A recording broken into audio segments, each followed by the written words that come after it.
Hey guys, what is going on? Dylan here. I know normally we do a This Week in Destiny in a minute, but they released the TWID a day early, and on top of that, there's just so much information in this TWID that I thought I would just kind of do it in this format, kind of read through everything, and just talk about it in this format.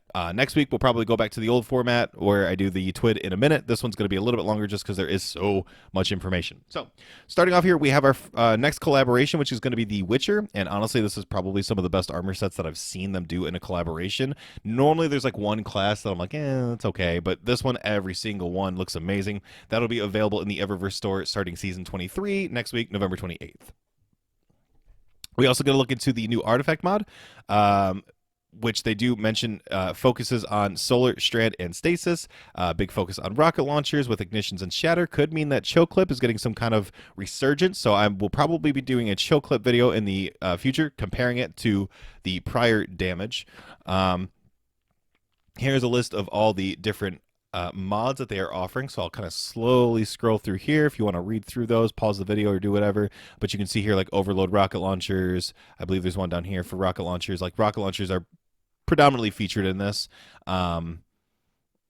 Ability changes. So we do have some major ability changes, mainly to the mods and how they work into your build crafting. So they're going to be making some changes on how mods work into your builds. You can kind of see all that right here.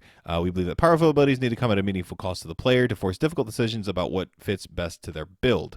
We're not hitting the goal. There are many build crafting avenues that grant flat chunks of ability energy and ignore ability cooldown tiers. So making some changes there to how abilities work, to how the mods work with set abilities, things like that. Staying alive. Now, this is the big surprise. Now, I knew there was going to be a nerf coming to like Ward of Dawn, Well of Radiance, obviously the Banner of War build, but I didn't think it was going to be to this extent. So basically, what they're doing is they want to reintroduce the challenge back into Destiny. So they're making tons of changes to these builds that help you stay alive. I guess they want you to die more. So, Woven Mail, reduce damage resistance versus PvE combatants from 55% down to 45%. Restoration, if it's PvE, for Restoration 1, it's 40 down to 35. If it's Restoration 2, 65 down to 50. If it is PvP, 20 to 17.5. Restoration 2, 32.5 down to 25. So Restoration also getting a nerf. Devour, also getting a nerf. Before, it would heal you to full. Now it's only going to heal you for 100 health points, unless you have Feed the Void equipped, which just improves the strength of Devour's heal when equipped. Doesn't really give you exact on that one, a little bit more vague. But Devour and Feed the Void are changing slightly as well. Sprint and Slide melees, they are changing that as well. Though Tempest Strike is getting a buff, increased damage, and improved consistency when traveling over rough terrain, rework tracking behavior to be more consistent at longer ranges. So some changes to Tempest Strike, and then some changes here to these sprints and slide melees. The big one, Bonk Hammer and Banner of War. So we knew Banner of War was going to happen, but Bonk Hammer is also getting a nerf. So Banner of War increased the number of increased the number of enemy defeats necessary to level a banner by approximately double, and increased the amount of time added per enemy defeat at each level to compensate. Yeah, they don't want you to have it as much. These values vary depending on the type of target defeated. So obviously, if you had like a red bar thrall, you're not going to get as much as, say, an orange bar knight or something like that. Next, throwing hammers. Instead of picking up your hammer and getting it back immediately, there is now going to be a 1.4 second delay rather than getting it instantly. So that could change some builds pretty majorly. And they increase the projectile tracking strength by about 20%. Sol Invictus, they are reducing the duration for sunspots. And this duration is only ever reached when the player is standing inside the sunspot. Sunspot duration without the owner standing inside it remains unchanged at 5 seconds. Changes to Well of Radiance and Ward of Dawn. They are increasing the base cooldown times on those. And there's also going to be some changes in the future because I believe they are nerfing those, definitely in PvE at least, but they are nerfing those because Wells and Ward of Dawns are basically controlling objective-based gaming right now, like Trials and Iron Banner and things like that. Stasis getting some major changes here. So fragments are getting changes. All the abilities are getting changes. Melees are getting changes. Supers are getting changes. Stasis is getting a huge overhaul. I don't know if this is technically Stasis 3.0. I don't think so, or Stasis 4.0, or whatever they're at now.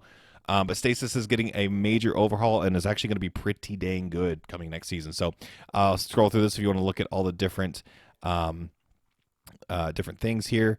So you can see Winter Shroud, get my way. Winter Shroud, increased slow stacks applied to PvE. So lots of stasis coming next season. I will be definitely playing with some of those stasis builds starting day one to see how good or what the changes are.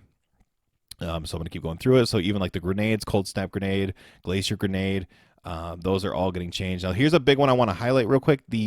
So special weapons are going to deal additional damage to frozen targets. So how I'm reading this is weapons like Riptide that has Chill Clip on it, or the Orvandal that can get Reconstruction and Chill Clip, are going to be heavy hitters starting in Season 23.